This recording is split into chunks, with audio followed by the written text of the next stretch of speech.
Многие, наверное, потеряли, где Олег находится. Почему нет видео? А Олег снова в Сыктывкаре.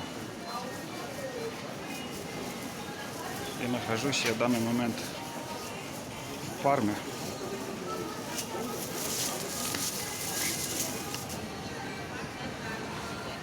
Сегодня уж буду дома.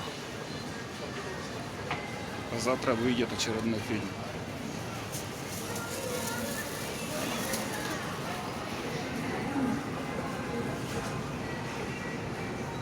Вот такая картина, ребят.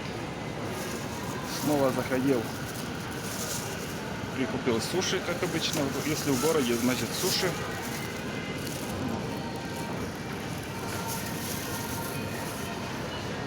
Балуем себя.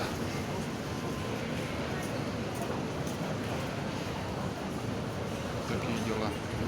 Суетливо тут. Очень суетливо.